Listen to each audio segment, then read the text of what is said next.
Hi, everyone, and welcome to this first episode of my podcast on Capoeira history. My name is Mike Pinto, or Desconfiado.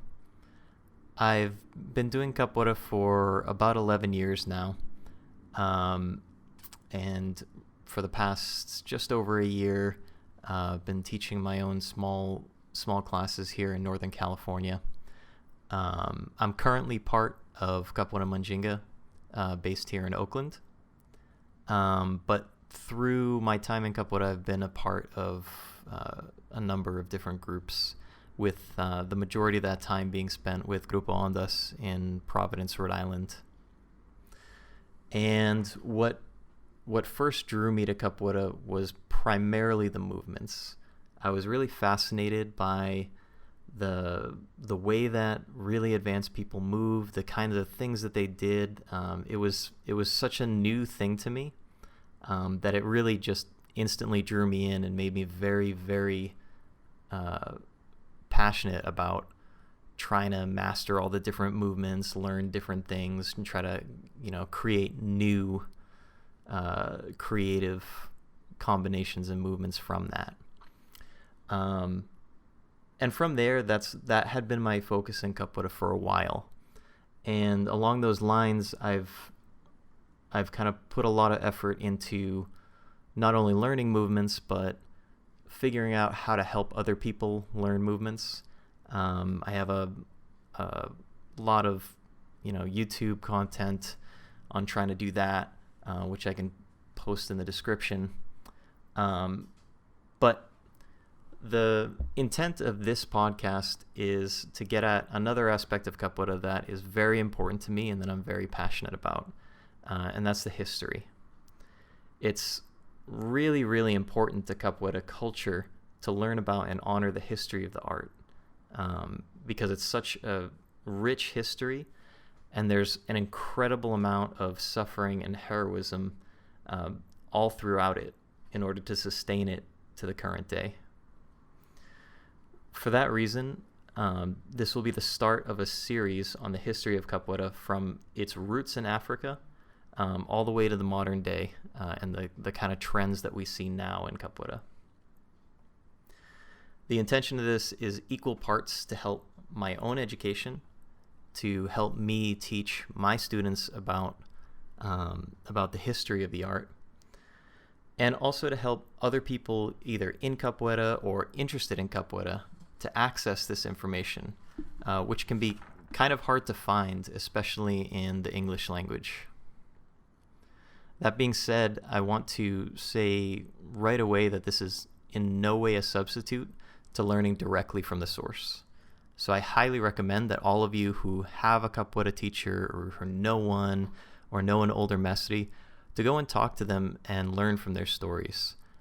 You can really learn an incredible amount by just asking either your teacher or teachers that you know about their experience in Capoeira, about the stories that they heard from their teachers, because of how history in Capoeira is told.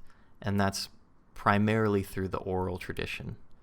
So the oral tradition of history is similar to the way that other indigenous cultures practice their history, which is primarily, spoken history, and in our case, songs. And you can tell that by listening to the songs that we sing in rodas and really, really paying attention to what's being said and trying to think about why we're saying the things we're saying, why we're talking about the stories that we're talking about. That being said, a consequence of oral tradition is that there's often multiple versions of the same story, sometimes even directly contradicting each other. I found that for people like myself and other people who grow up in a Western paradigm of written history, it can be really frustrating to learn history this way. We tend to be looking for the right answer or the correct story to explain what happened or how things happen. And the truth is that in most cases, that just doesn't exist. What's more important is the story that's being told and what we can learn from that story. And for me, it took me a long time to just accept that, because I'm used to there just being an answer.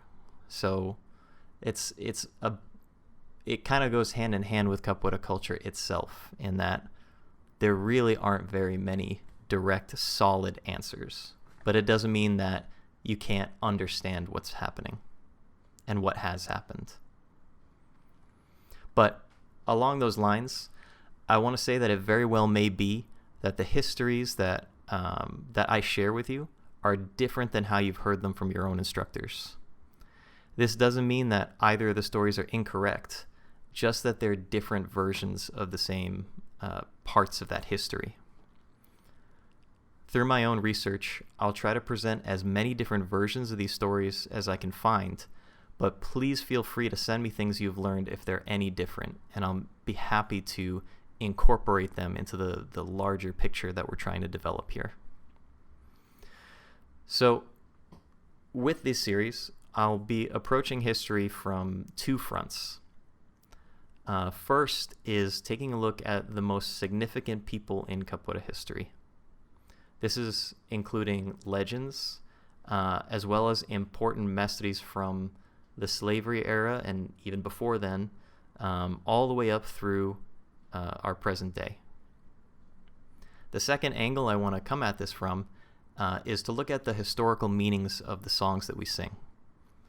Capoeira songs are rich in meaning, and because we have such an emotional connection with them, they can serve as a great jumping off point to learn about different aspects of the history.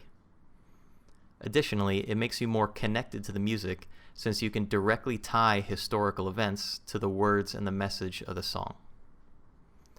But that all being said, I want this series to best serve the people that are listening. So if there are topics that you'd like to see covered, please let me know, and I'll list ways to contact me in the description of this episode. Not only that, but if there are questions you have about the topics that we go over here that I either don't address, or that you think, or that you want to see further investigated, again, please feel free to send me things. I want this to be a kind of open discussion rather than me just telling you things that happened.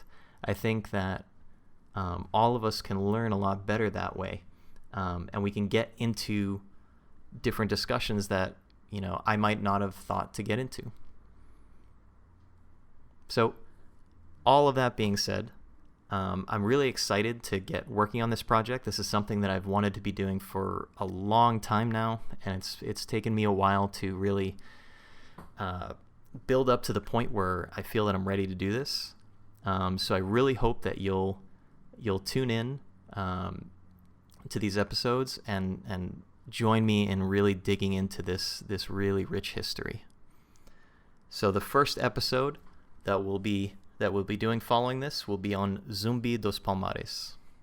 So Zumbi is one of the earliest capoeira legends that we have, dating all the way back to the 1600s, and on most accounts is not a capoeirista per se, however is considered by most to be the first honorary capoeirista.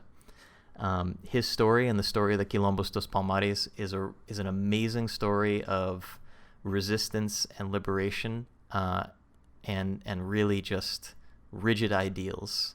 I think it's an incredibly inspiring story, and not just for capoeiristas, but for all people, especially in these kind of these times of pretty great change that we find ourselves in now. So that episode will be coming out a week from today. I really hope you'll tune in, and I hope you'll join us on this journey. So thank you for listening.